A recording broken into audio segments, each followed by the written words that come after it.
সম্মানিত ভিউয়ার্স, সবাইকে স্বাগত জানাচ্ছি বিডি ব্লগস নাইম চ্যানেলের পক্ষ থেকে। বন্ধুরা, আজকে আমি আপনাদের দেখাবো অবাক করার একটা বিষয়, যে বিষয়টা বন্ধুরা দেখে আপনারা অবশ্যই অবাক হবেন।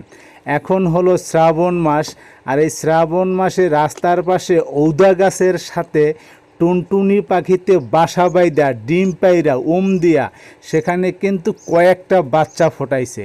এই যে বাসাটা দেখতে পাচ্ছেন, তার ভিতরে কিন্তু টুনটুনির বাচ্চাগুলি কিন্তু নড়াচড়া করতেছে। কেউ হাঁ কইরা আছে, কেউ চুপ কইরা আছে, কেউ ফাল পারতেছে।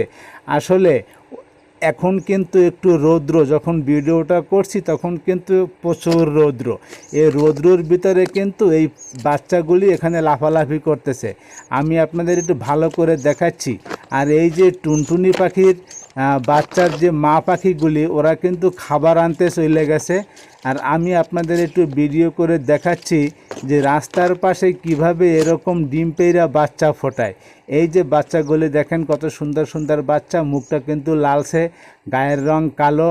হয়তো আর কিছুদিন পরেই রং পরিবর্তন হয়ে যাবে, টুনটুনি পাখি যে রঙের সেই রঙের কিন্তু হয়ে যাইবে।